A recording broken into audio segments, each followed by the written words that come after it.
Thank you for watching the Arkansas Flight Safety Cooperative YouTube channel. I'm your host, Seth Lake, and today we're discussing ForeFlight, and more specifically, we're going into ForeFlight Session 1 is what we're calling it. This is a 4-part series. Now, this was supposed to be a live event, and it was a live event, and I tried to record it, and it didn't really work out. So I'm re-recording Session 1 here at my desk. I'm going to go through everything that I went through in that first session that we did live at Saline County. And in subsequent sessions, we'll actually video the live recording. Hopefully that'll turn out in the future. But anyway, we're going to get right to it. I've got my ForeFlight screen shared, so you're just going to listen along, watch on ForeFlight, watch the video here to my left or right, wherever I put it, and you're going to follow along with your own iPad and ForeFlight subscription. Now, some of the things that I cover today or that you see on my iPad screen might not line up with the subscription that you have, and that's totally fine. I'll try to cover the things that I know are subscription-based, and I'll let you know, hey, this is only available on a higher end. But if you don't see it, it doesn't mean your ForeFlight's broken. It just means that your subscription might be different. So what we're covering in this first session is you just got ForeFlight and maybe you just got an iPad and you're learning how to set it up initially. So that's what we're going to cover, is just your initial actions to set up ForeFlight. We're really not going to go into its use. We're going to talk about some of its functionality, but we're just going to go through basic setup. So right now I've got ForeFlight pulled up to what I can consider the home screen, and that's the actual map that you're looking at. Now we're going to go straight to the settings, and to get to the settings of the app, we're going to go to the lower right-hand corner. You'll see I call it a hamburger button. It's just 3 lines, and it says More. You're going to tap on that to bring up a menu, and at the top right of that menu, you'll see your settings. So I call this the global settings of the app. You can set everything, all the functionality, customization for the app can be found here. So this is where we're going to start, and I'm going to go down from the top and cover every single one of these lines and let you know what kind of settings those change. And I'm going to give you kind of the best practices of what settings I think are most useful for a piston general aviation pilot. All right, so the first thing that we find is a filter. So you can actually search for settings, and that is really good. So let's say I wanted to change my aircraft symbol. Well, that's a bad one. Let's say I want to change my distance rings. I can start typing in distance, and you can see that distance rings pulls up there. If I have a question on traffic, I can type in traffic and see that I've got that option here. So that filter, if you know kind of the setting that you're wanting to change, you can type it in the filter there. So that's really nice. The next one down is a slide bar, and this is for the brightness of the app. Now you have a brightness setting. If you swipe right-hand screen on your iPad, if you swipe down to the right, you can change the brightness of your iPad as a whole. But what I've found, especially flying at night, is even on its dimmest setting, I would still like the app to be a little bit dimmer, to have that really dark cockpit. And so I can change that setting of the app and make it even more dim than the system setting. So that's good. The next 3 things here are your app theme and then the light settings and dark settings. This is entirely kind of up to you on personal preference. I like the light theme all the time. Occasionally, I'll go over to dark mode if it's at night and the lighting conditions are correct. I'll fly in dark mode, but typically I don't find myself changing that a lot. I just leave it in light mode. Now, if you're in light mode, you can change how light mode works by going to light settings, and you can make that even more a custom look, So let's say that you don't like the document colors to be inverted. So inverted document, just basically turns the white page into dark and changes over the text. It inverts the colors. You may not like that. Particularly me, I don't really like that inverted document look. So I would have that turned off if I was in dark settings. So in dark mode, I would not invert chart colors, and you can kind of mix and match there. I'm not going to go into every single one of those settings because that's really just personal preference, and I don't think it impacts the functionality of the app that much. The next one is the airport view. This option says show weather first. So what that means is when I'm on the main screen of the map here, and I've got my aeronautical overlay pulled up, and let's say I tap on Conway. Right now I tap on Conway and it pulls up the information tab of Conway first. So you can see how that works. Now, if I go back to the settings here and I change it to show weather first, close that out and go back to the map. Now when I tap on Conway, it pulls up the weather tab first. So that's the functionality that we're changing there. I prefer to see the information first, and that's just a personal preference for me. I like to look at information because that pulls up my the frequencies and the information on the airport that I want.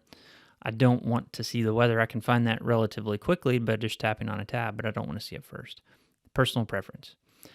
Past TAF translations, I have that turned off. I don't like to see translations. I like to see the raw data of the TAF because I can analyze that TAF a little bit quicker by just looking at the raw data. It doesn't take as much space up on the screen. Again, that's kind of personal preference, but that's what that's showing you there. The route view, this is really for IFR pilots, so if you're instrument rated, you'll care about this. I have bins only on the airways. Some airways will have a lot of points that are along the same course, and if you have those labels there, it takes up a lot of space and it clutters the screen. So I have the screen kind of decluttered and it only shows the bins. So when there's an actual heading change or course change on an air route, that's what it will show that point. But any intermediate points that don't have a change in track, then we don't show those. And then airway entry and exit at any waypoint, you can change that over to be a radio nav aid only. I have it at any waypoint. If you have it at a radio nav aid only, it will actually continue that airway until you get to a radio nav aid like a VOR, and then it'll allow you to exit. And that's when you're building or using one of ForeFlight's suggested route functions, which we'll talk about in a future date. All right, next is the map view. This has our most settings, and this is the screen that we're going to be operating the most. That's our map page. The first one is Autocenter mode. I have north up selected. You have two other options, track up centered and then track up forward. I'm a north up fan of my map. I like to have the north situated up. If you're a track up person, then you might want to have it track. If you have track up centered, it puts your airplane symbol in the middle of the screen, and if it's forward, it puts your airplane symbol at the bottom of the screen with the track forward. That gives you your maximum distance looking in forward of what you're coming towards, and gives you a little information on what's behind you. I like having myself or my location marker kind of in the position or the middle position of the screen, and I can see kind of situational awareness of everything around me, including what's behind me. That's just personal preference. That's how I have mine set up. Auto center deactivated. I have it automatic. I like auto center automatic. You can go to manual, but generally I like it to auto center back to me where I'm at, rather than me having to tap on the little center button. Extended center lines, I have that on. That turns extended center lines for the runways on that are in your flight plan. So if you have a runway in your flight plan, it will extend the center lines out probably 10 or 15 miles in either direction, and they're scalable. It's a really useful function. I can show you real quick on here. I'm just going to type in KRUE and enter it in, and you can see immediately I've got runway 7 and runway 25 extended out.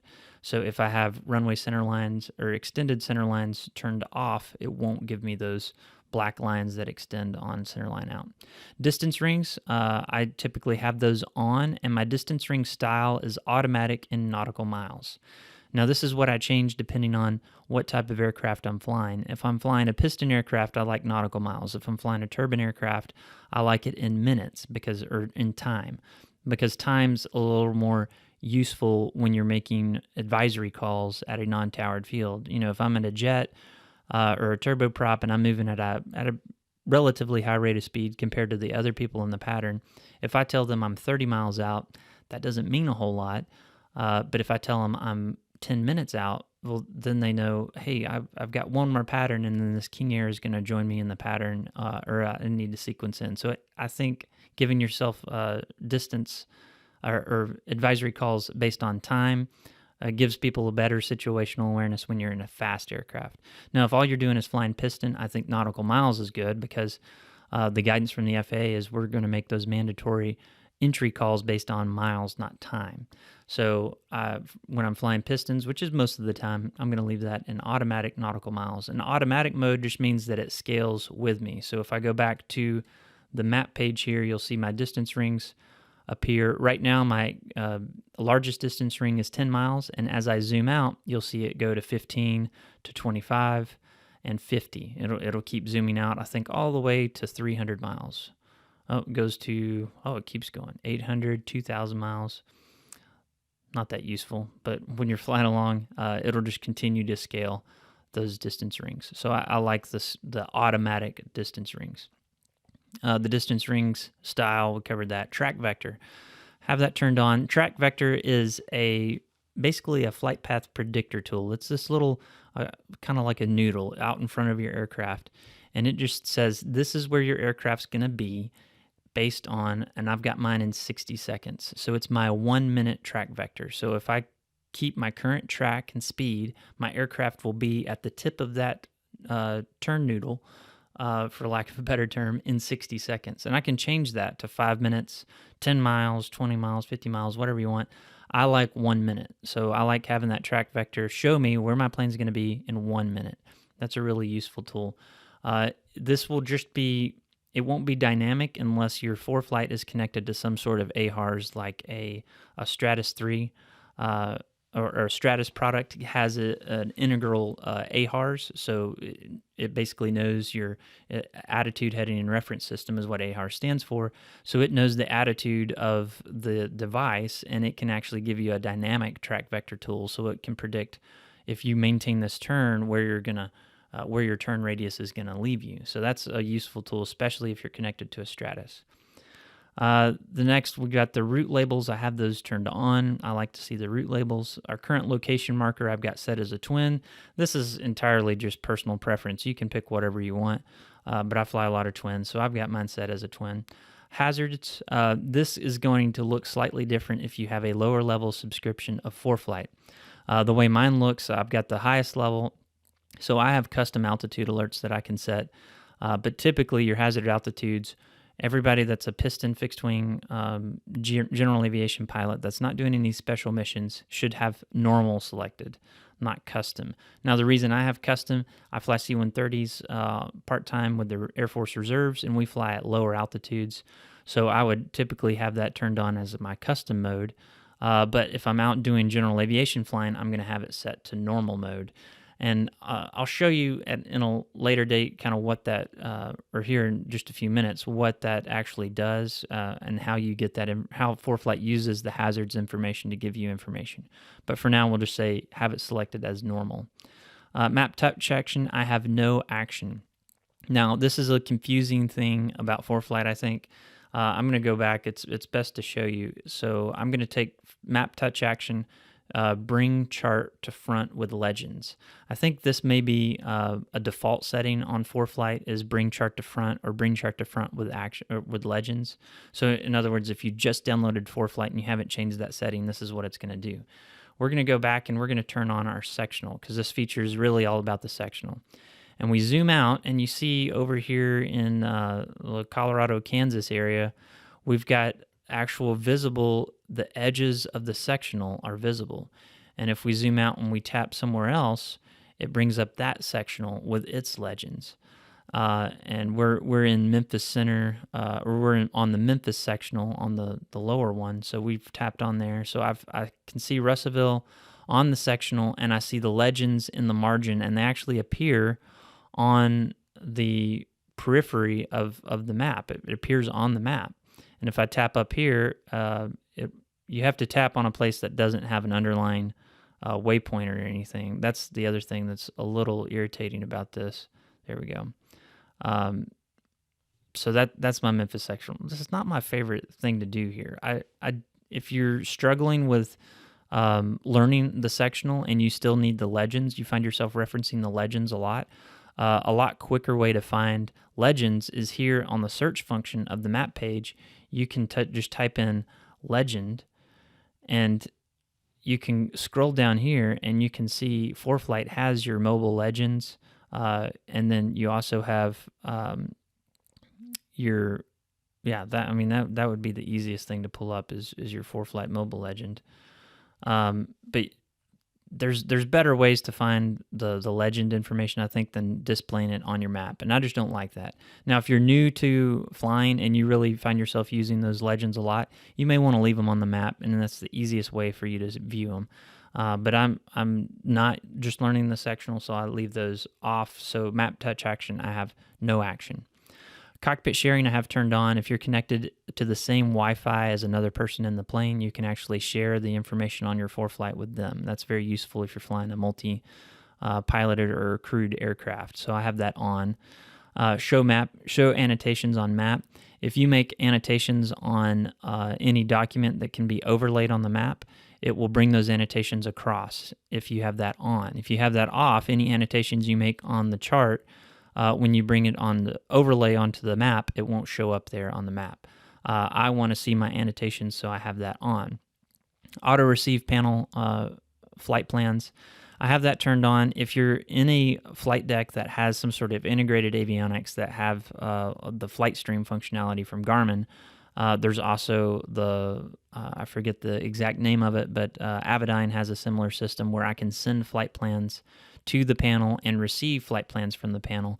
I want to auto receive flight plans from the panel because the panel GPS is the thing that's navigating me. I want that to take priority over what's on my iPad. So I have that automatically set to on. My 4-color radar, I have that turned on. If I turn off 4-color radar and I'm connected to Wi-Fi, it will give me kind of the multicolor radar. I don't know how many colors, but there's dozens. And it will show more gradient to weather. And maybe I can show you this here. I'm going to turn 4-color radar off, and then I'm going to pull up my radar composite. So let's go over here. We've got a nice little thunderstorm happening over here by Huntsville. So notice how that looks with 4-color off. And now I'm going to go back to settings, and I'm going to turn 4-color on and see the difference. We'll let that load up here. It might take it a moment, but this is going to remove all those color variants and show just 4 colors. So it might look a little more severe than it did when I was showing all the gradient colors, because I'm just operating with 4 colors. So what we should see is it will look a little more severe than it did in the past, or on our the last look we had there. It's not wanting to load here. Sometimes this stuff doesn't work that great. We'll come back to that. All right. 4-color radar, I like to leave that on because you're only going to have those 4-color radar when you're in the air using ADS-B or XM weather. You're only going to have the 4-color. Internet radar coverage, I have that turned on. That just allows me to see internet radar coverage when I'm connected to internet. If I don't have that turned on, I'm not going to get radar coverage from the internet. I'll only get it from ADS-B or another data link like ADS-B or XM weather. Breadcrumbs. I have the breadcrumbs turned on. That's just a little green trail that appears behind your airplane, shows you where you've been, and then it times out after 15 minutes. So at 15 minutes after you've stopped creating breadcrumbs, the breadcrumbs just disappear. And then there's another option on here where you can actually record those breadcrumbs and save that track data, but this is just the breadcrumbs feature, so I have that turned on. Show map legend, I have that turned off. If I have it turned on, it's actually going to show the legend like I showed you before. Oh, there's our 3-color radar. So you can see our 3-color radar looks quite a bit, or our 4-color radar looks quite a bit more severe than when I had it off. So I think it's actually more conservative to leave the 4-color on. It will make the storm look worse. And that's really what you want as a pilot. You want the worst case scenario, right? You don't want to talk yourself into going through a storm because it looks a little bit better with the multicolor. So we're going to leave the 4-color on. That's a good example there. So the map legend, let's see. Let's pull up sectional. If I can pull up... Yeah, since I have the other one turned off, that's not going to work. I've got show map legend. I typically leave that off. I don't like seeing the legends. If you struggle with that, or if you're just learning the legends, you can leave that on. Mark positions. You can actually set mark positions in ForeFlight on the map. when by using the little flag tool there, I can make a marked position. So if I have that turned on, it will show all those marked positions that I've marked when I'm flying. If I turn marked positions off, what it'll do is it will remove that option there. So notice I don't have that little data tag on the left to be able to mark a position. So that's a feature I use a lot. Just flying around, I'll see something that may interest me that I want to look at later, and I'll just tap on the little flag, mark that position. I can go back at a later date and figure out what I saw there. So I like having that on. Quick filters, I have that turned on.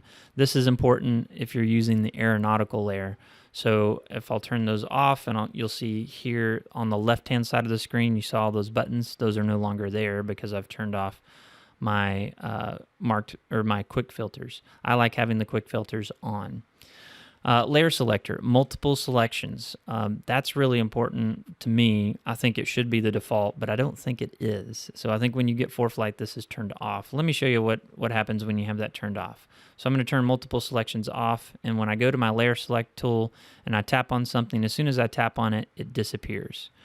Whereas if I go back to settings and I turn multiple selections on, now when I go to my layer selector, I can select all the stuff that I want, and nothing disappears. And then when I'm ready to close it out, I just tap somewhere else to close out that layer selector. So that's my preference, but I think it's really useful to allow multiple selections. And then auto zoom to custom content. I have that turned on. I use a lot of custom content. If you don't use custom content, you're not really going to care about that setting. And that also might not be available on some of the lower end or the basic subscriptions of ForeFlight. Okay, annotations. We're going to show control on map to make annotations, auto Apple Pencil drawing, and then annotations timeout after 5 seconds. So I use an Apple Pencil a lot to make notations during flight. And I like to draw stuff on there, so I have all that turned on, and then the timeouts after 5 seconds. All that means is, let's go back to the map here. When I turn annotations on, and let's say I draw something, I wait 5 seconds, and you're going to see there at just below the search bar, the annotations is going to disappear. It timed out after 5 seconds. So that's what we're referring to there. So that's my settings on there. I like that. Checklist, ForeFlight does have a built-in checklist feature, and then I have it set to speak challenge and response. I don't really use this function, but you can change it to speak the challenge only, and you'll actually, if you have Bluetooth connected, you'll hear ForeFlight's voice over your headset read off the checklist that you have loaded. So that's actually a neat feature there. For the plates and document views, we're going to lock disable buttons. Or have that turned off. I don't like the ability to lock that because I'm using my ForeFlight or my iPad. That is, I typically move it around more than probably a normal pilot. I'm using it a lot as an examiner, so I'm taking notes on it. And I've had times where I've accidentally hit the lock button and it won't let me do anything on the screen, and I get kind of lost until I realize the lock's on. So that can work both ways, though. If you're flying in instrument conditions and you're flying an approach and you don't want to be able to move away from that chart, right? And it's probably happened to everybody. If you use a kneeboard and an iPad, you've probably accidentally navigated away from a screen you didn't want to navigate from. So I can turn on lock disable buttons. I can lock my screen and make sure that approach plate doesn't go anywhere while I'm doing my approach. So that is a useful way that you could use that. Traffic, I've got hide distant ADS-B traffic on, so it's going to hide the distant traffic. I don't care about the stuff that's 30,000 feet above me. Don't care about the airliner up there. I care about what's near me, so I'm going to hide distant traffic. Search and rescue, I have the search and rescue features turned on. That is something on a higher subscription level. You won't have that if you're at a lower subscription level. Downloads, background downloads I have turned off, but allow auto downloads over cellular and then automatic downloads on. I've got those turned on. What that does is it just keeps ForeFlight. It only downloads when I have ForeFlight open. So if I have ForeFlight closed, it won't allow those background downloads to occur. So I have to have ForeFlight open. That's just a way for me to control when my iPad's doing the update. I want it to do it automatically, but there's sometimes I don't want it to do the downloads. Especially I have a data enabled iPad. I don't want it to be sitting there in the background using up all of my data while it's doing a big 5 gigabyte update. Pack enable auto check. I have that turned on. That's that pack feature. You see a little briefcase icon you see on the main menu. I enable auto check for that because I want it to check, hey, do I have everything downloaded? What the pack feature does is it just makes sure we download all the stuff that we need on our iPad, so when we move away from a data connection, that we still have the NOTAMs, we still have the weather, all that information. The track log, enable start stop control, I have that turned on. Enable auto start stop, I have that on. And then both of those are kind of related to that breadcrumbs feature. It just enables my track log to automatically save my flights. And I like to do that. I like to have my track log saved after every flight. I can go through and delete the ones that I don't want, but I like saving those because I use them as a debrief tool. So I really like that. Enable start stop control and then auto start. Briefing format, this is really important. The briefing format, I think it really needs to be the graphical HTML. That's the briefing format that you want. If you're needing to print off a weather briefing, you could select the graphical PDF, but I really think the superior briefing function comes in your HTML. So that should be the default one out of the box with ForeFlight is the graphical HTML. But if you have like this weird PDF looking briefing, it's because that setting is set to PDF. I had one more there, and that's for the Air Force. The military flight bag version of ForeFlight that I have allows me to print off Air Force weather. But for everybody else, it's going to be graphical HTML or PDF. The graphical HTML is really good. I suggest that. Enable fuel orders. That's on the flights page. I have a fuel order option that will connect to my FBO. I can put in my fuel order. That'll send them a message if they're set up with the right program and let them know that, hey, when I arrive, I need 500 pounds of Jet A aside for whatever aircraft I'm flying. Typically, your piston aircraft, that's marginally useful. You probably don't need that, so you could just turn that off, and that would decrease the amount of clutter you have on your flight screen. Taxi diagram, I have auto show taxi and then show taxi on map. So when you reach a certain speed on landing, it will automatically pull up the taxi diagram and overlay it on your map screen. I think this is very useful. However, I have heard feedback from instructors that are doing a lot of touch and goes that they'll get the taxi plate showing when they're doing a touch and go, and then it clutters up their screen. They don't really like that. So if that's occurring to you as an instructor, or if you're a student doing a lot of pattern work, you may want to turn that off. But as just a professional pilot, typically when I'm flying PIC somewhere, I'm on some sort of mission, I want the taxi diagram to automatically show and pull up on the map. So I have that turned on. Preferences, alerts, I have all the alerts turned on except terrain and obstacle alerts. Right now I was flying the C-130, so we're down at low levels, and it gets to be kind of a nuisance hearing the terrain and obstacles, but I would suggest turning all those on. If you're having if you find yourself ignoring a lot of alerts, really think about reducing some of these alerts that you have so you don't get used to ignoring them, right? The last thing I want you to do is just to become a habit pattern of ignoring these alerts, and then they don't mean anything and they're not that useful. So I have most of these turned on. I'll change it from time to time depending on the mission, but right now I think all the alerts being on, that's fine. Units and time, the only one that I'll speak on here, this is also kind of user preference. What I would highly suggest is aircraft speed in knots, distance in nautical miles, and then temperature in Celsius. And that kind of brings you in line with the rest of the aviation speak that we do. You could change, the one I changed the most is local time versus Zulu time or station time. So if you go to station time, I can set it to a specific station, whereas Zulu time is what I use most of the time, either Zulu or local. Zulu time is what aviation runs off of, so that's a really useful one. If I'm flying here locally, local time makes a little more sense, so I leave it or change it over to local, but that's the one that I change the most. The other one that might get changed is aircraft speed. You may want to show that in miles per hour because it's real common for your passengers to ask how fast are we going, and if you say 120 knots, they don't really know exactly how fast that is. So if you leave it in miles per hour, that makes answering that question a little bit easier. And more than likely, your panel GPS is giving you your ground speed in knots. So you could use that as your knots readout and ForeFlight as your miles per hour readout. It's kind of up to you there. The rest of these are pretty straightforward. You can change those settings as you see fit. Auto allow device to sleep, I have that turned off. I don't want ForeFlight to turn off if I have it on. Now I'm pretty disciplined by not leaving it on accidentally and having it die. If you have a battery issue where if you leave ForeFlight open for a long time, it drains your battery, you may want to turn that on so it will allow the device to go to sleep if you haven't been interacting with the app in some time. I have that turned off, but that's personal preference. Automatic clock check, I have that turned on, so it will automatically check the clock based on the data link that it has connected to the web. It will make sure it's on the right time. Enable ownership, I have that turned on as always.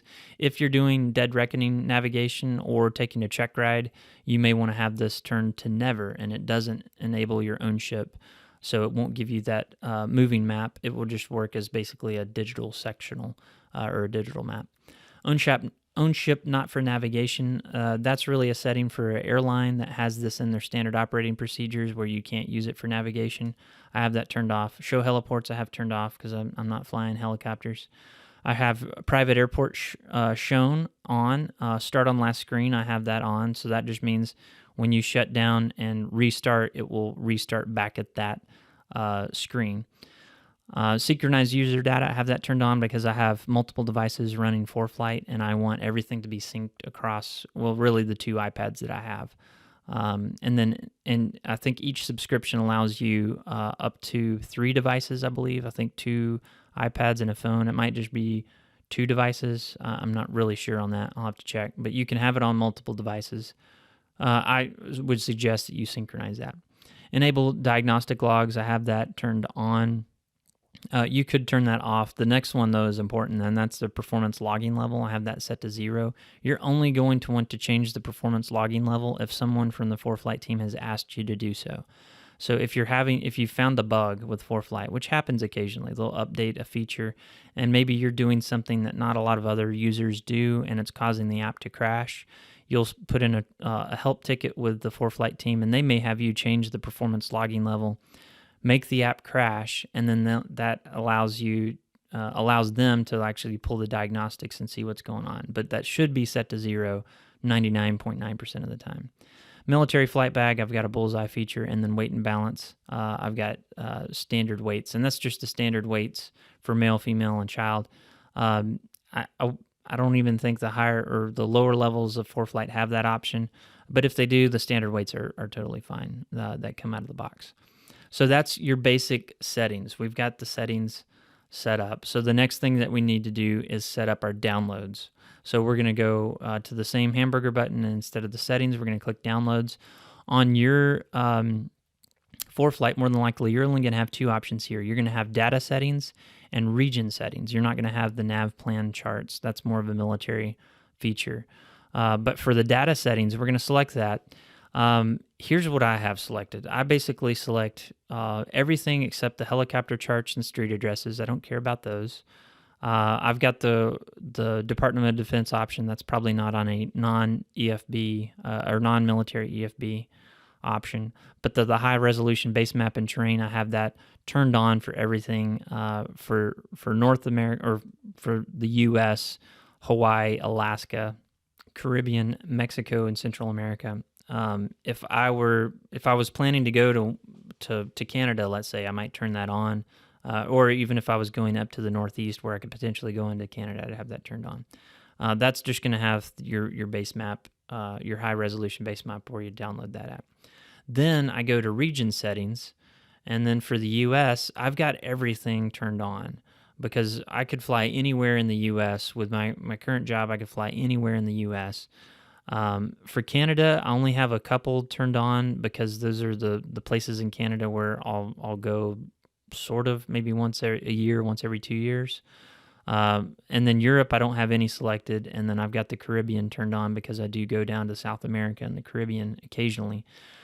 For the Department of Defense, again, that's a DoD, that's a military flight bag option. So that's just kind of how I have mine set up. What you're probably going to do, most users that are GA piston operators new to ForeFlight, they're probably going to be operating in, let's say, just Arkansas. That's where we're at, what we're talking about.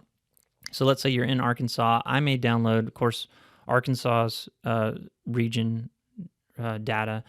I might also download Missouri, Mississippi, Louisiana, and Texas because they are the surrounding states. I might just be happy with Arkansas. If you have a older iPad that's kind of space limited, you may want to really be disciplined about what you select. And if you never go to Washington State, why have that downloaded? That's just taking up space. So that's your option here in the download setting to change that.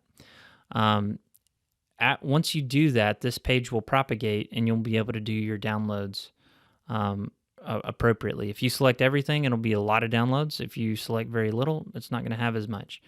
Now, let's say you're doing a flight to a place you've never been before, and you don't have the data download. As long as you do the pack feature, it will pack the data for that place that you're going to that you don't normally have downloaded. But that pack is going to take a lot longer.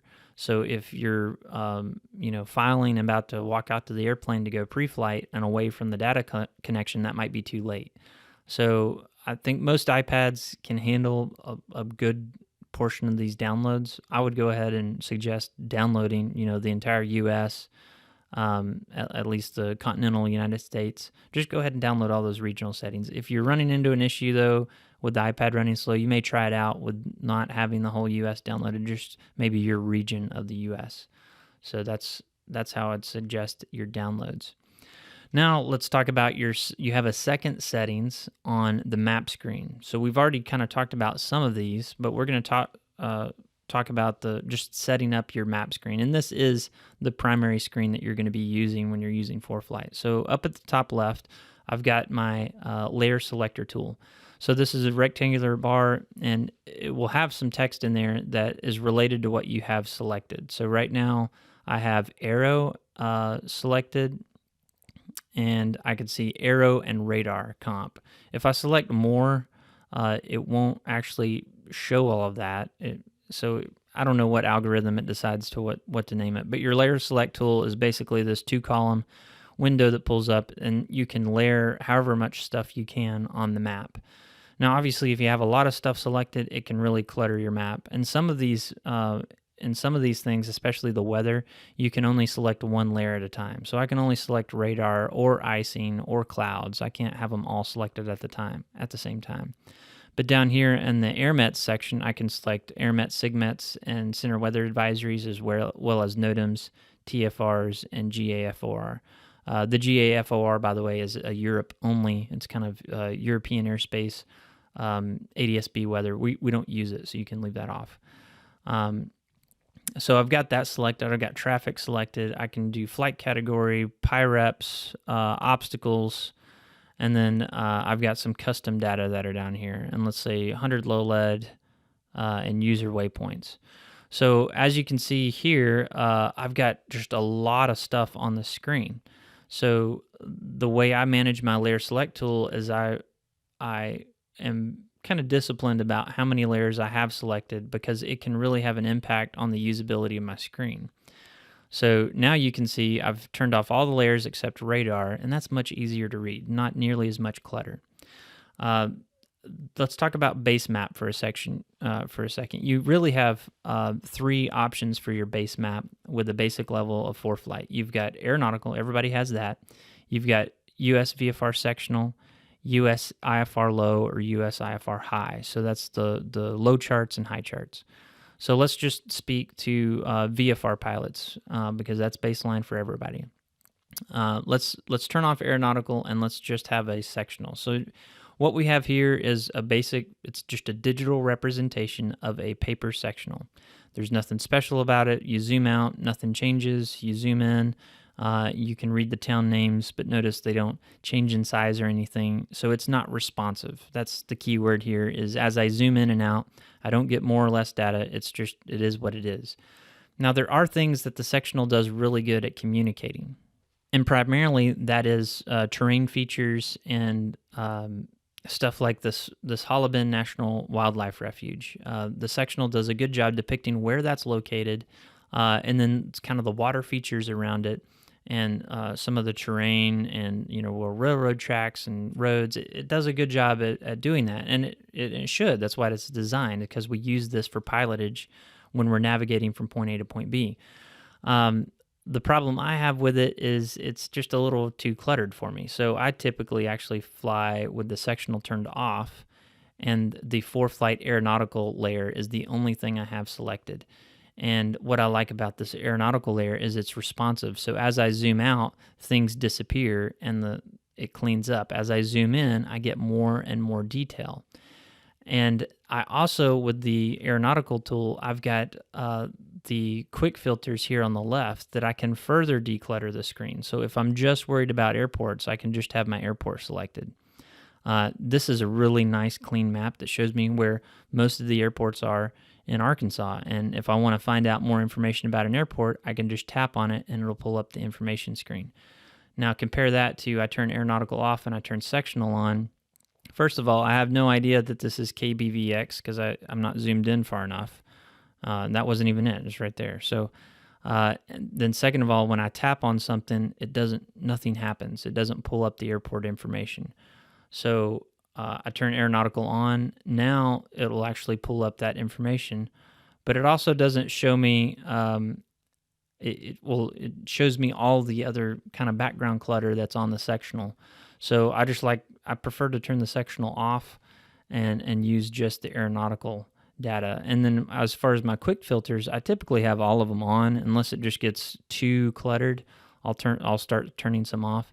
If I'm doing maybe ground reference maneuvers, I'll turn the sectional on because again, it's giving me better information about wildlife refuge areas. If you'll notice right here, the Hollow Bend refuge area isn't visible on the aeronautical screen. So it does have its limitations. It's not perfect. It's not a direct replacement for the sectional, but I think on day-to-day flying, I use the aeronautical layer more than I use the actual sectional. So over on the left column, largely that's your base map that you're changing. And I would highly suggest always leaving aeronautical turned on because that gives you a lot of those cool features, like being able to tap on a runway and find out more information. On the right-hand side, those are additional layers, starting with weather. So our first column here talks about, our composite radar versus our lowest tilt, our icing layers, and our cloud layers. We can look at all of that, but we can only look at one at a time. We can't look at multiple layers of weather at a time. The next one's traffic. If traffic is not available, traffic won't be displayed. So if you're connected to a data source that doesn't have traffic, it won't show anything. Traffic won't be available. So that sometimes disappears.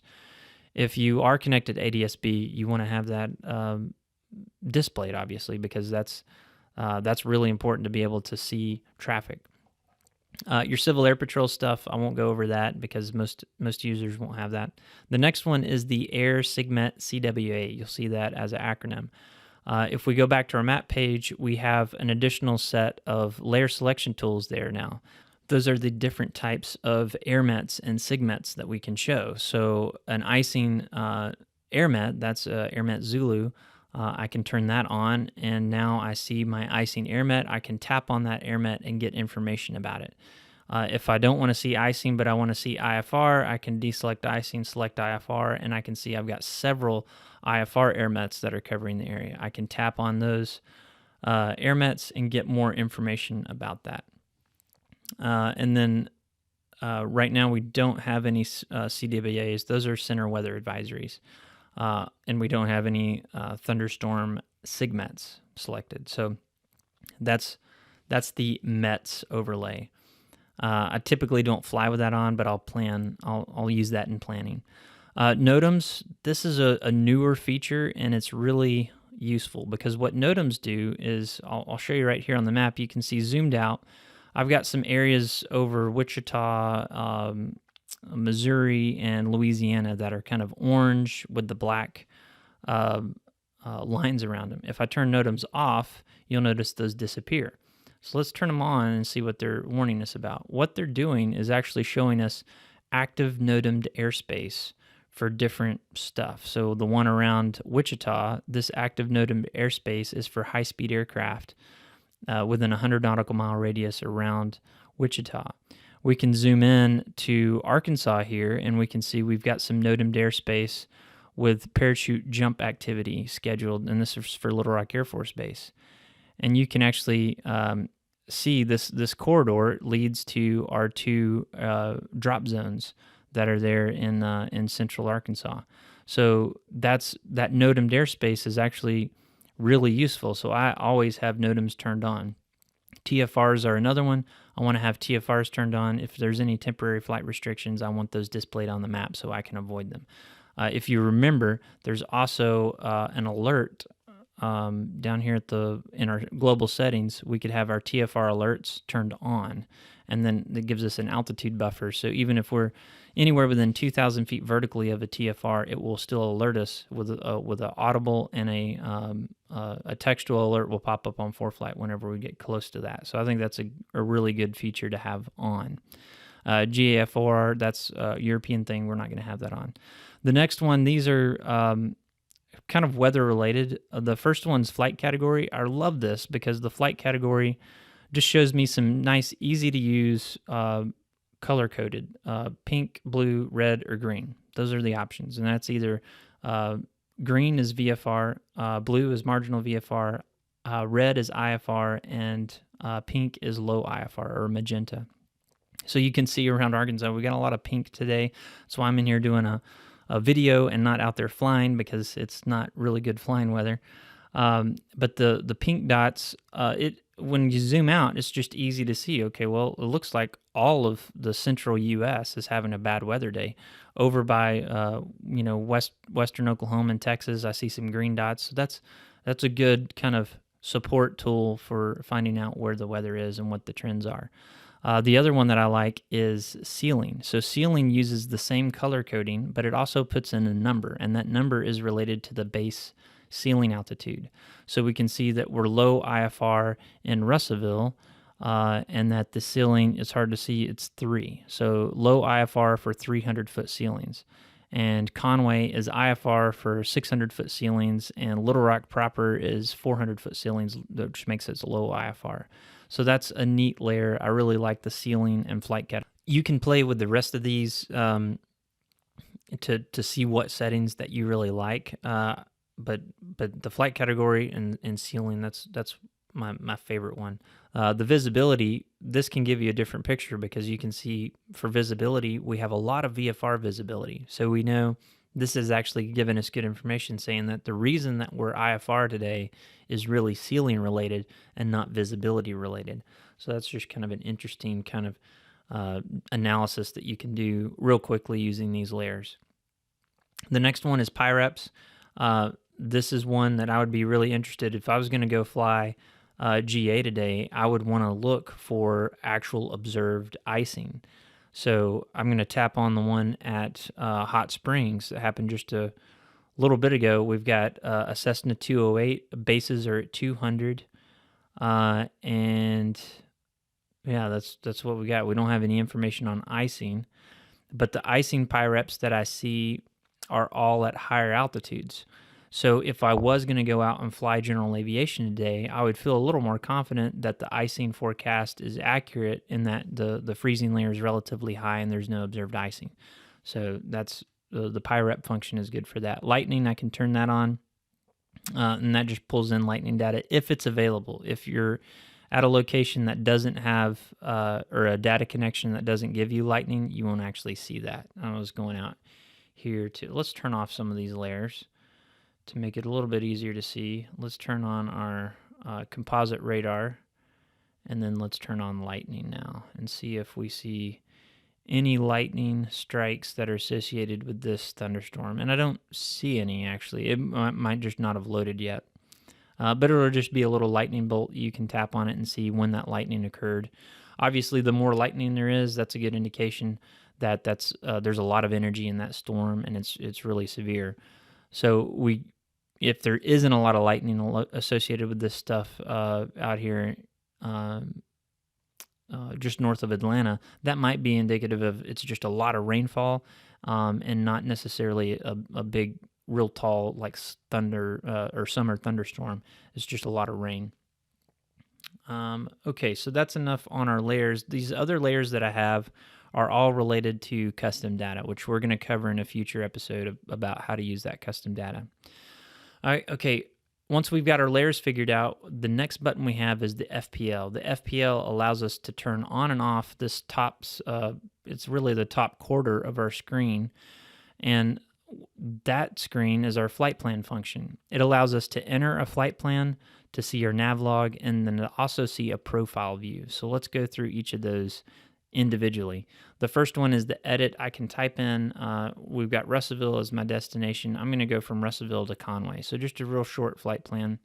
I can tap with 3 fingers on the screen at the same time, and it takes me, it kind of zooms into my route to show my entire route. So I can see my departure of Russellville, my arrival of Conway. I see my extended runway center lines there. That's nice. And now if I go to my nav log, I can see that the total distance is there. I also have a lower line that gives me my estimated fuel consumption, distance, and time. Now if I go to profile view, this is a really cool feature that not a lot of people know about. I really like it though. It kind of gives us so the map is giving us our top-down view. The profile is giving our side view.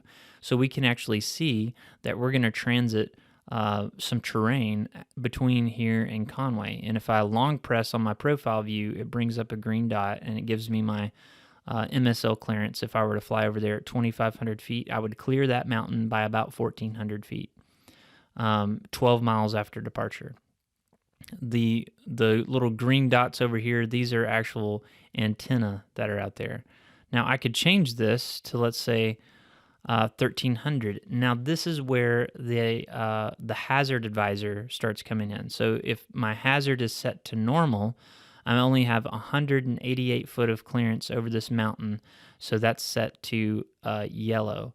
Now if I go down any further and my clearance shrinks, it'll actually turn red. So we're going to change this, and now you can see that it's turned red because I'm actually going to impact that terrain. So let's change it a little bit to where I go right. I'm going to get as close as I can to that. So I'm still going to have an impact at 12 feet. I'm going to change this just a little bit if it'll let me. There we go. The way you can also do it, you can go back to edit and you can just type in, we're going to go at 1,200 feet. Close that out, and then at profile. Okay, so we have an 88 foot clearance. If I hit my gear setting button here, I've got my hazard altitude is normal. I can change it to helicopter, and notice how that changes the look there. That's helicopter, and then this is normal. So normal is just showing me more areas that I'm within a certain altitude of that are a hazard versus if I'm just a helicopter. So I could even change this to, I think helicopter has another helicopter low. Helicopter low, there's hardly any orange there at all, whereas normal I've got quite a bit. So that's a change there. So we're gonna leave this to normal.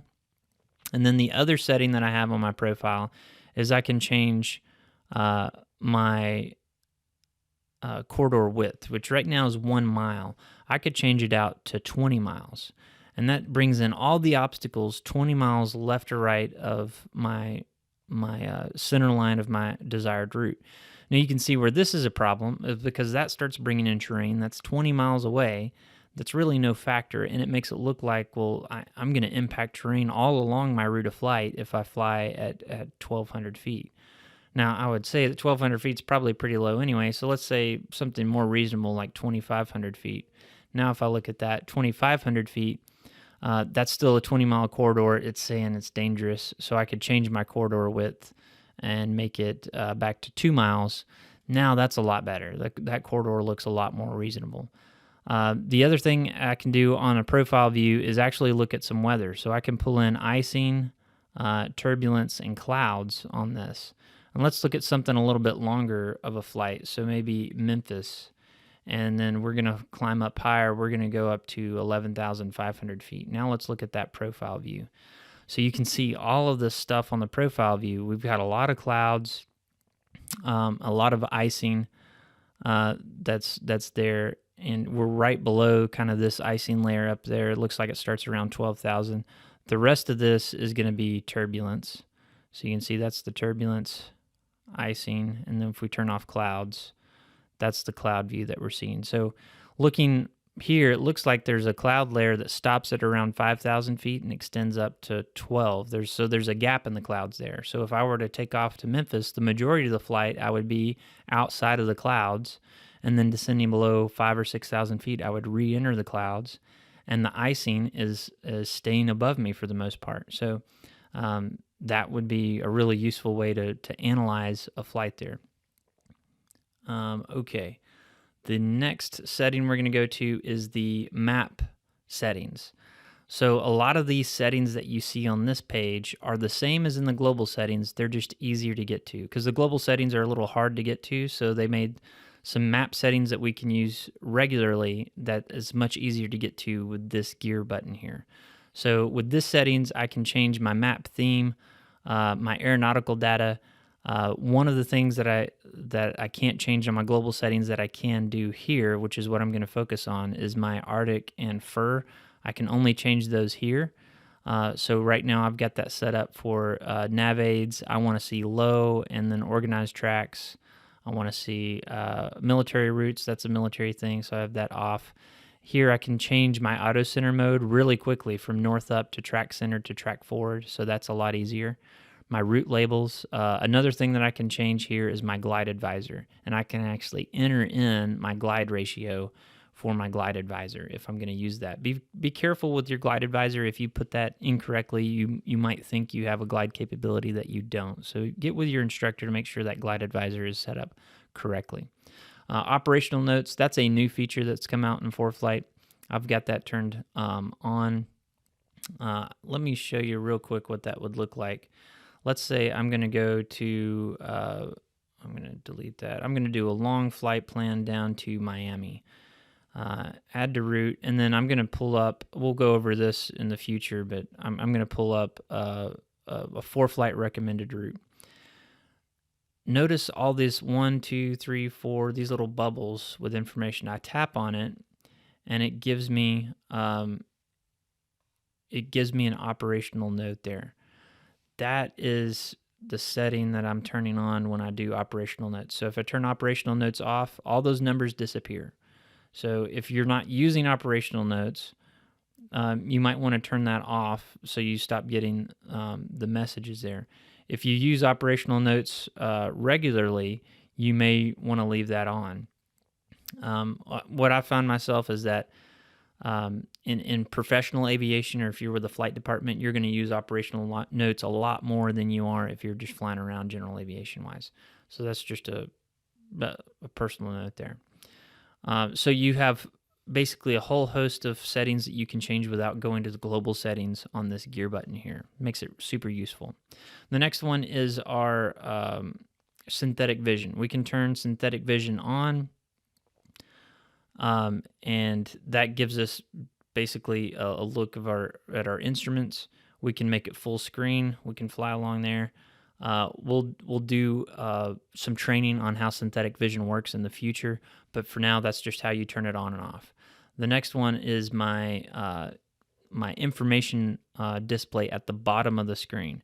So notice I've got these different. I forget what this is actually called, but anyway, those 6 things at the bottom of my screen, that's kind of just information that I can make custom however I want. If I want to change, so right now, this first one is my ETA to destination.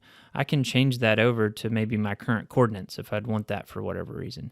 But I like ETA to destination displayed there. So you can change out all those, and you turn those on and off by that button there. The next one is my saved routes. So I've got recent and favorites. So let's say this flight that I just made to Miami, let's say I want to do that next week. I can make this a favorite, and then I can give it a custom name. So I'm just going to give it a custom name and hit save. And now when I go to my favorites, I can look up that, there it is, my custom named route is there. So I can clear this out, and then to pull it up quickly, I can just search for the name that I named it, and it pulls up the route again. That's a really nice feature. The next is my search bar. I've already showed you how you could search legends, and the legend, it would pull up the airdrome chart legend or the ForeFlight mobile legend. It's actually really easy to pull up information there. You can use it for airports as well. So let's say you wanted to fly into Oklahoma City. So we can type in Oklahoma City. It'll pull up all of the airports that are in Oklahoma City. Maybe I don't want to go to OKC, but I want to go to Wiley Post or Sundance or something. Maybe I want to see the place, Oklahoma City. I can pull that up. So that it'll also pull up the nav aids that are there. Anyway, the search function on ForeFlight is actually really, really useful. So I like that. The next one is the Autocenter. When I have that turned on, notice that when I navigate away from center, it goes off, and when I have it selected, it auto-centers. So that's that auto-center mode we were talking about before. All right, so it's been about an hour where I've gone through all these settings. On the next in-person meeting, which is actually today, but whenever you're watching this, the next one will probably be a live recording.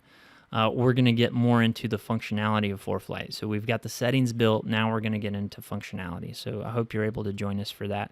And if not, you can watch the video. But thank you for your time. I really appreciate you watching.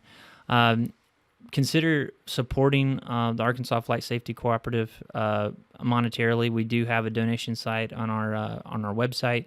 You can find us on Facebook and just search Arkansas Flight Safety Cooperative in any search engine. It'll pull up our website and Facebook page. Thanks again for watching, and I hope to see you soon. See ya.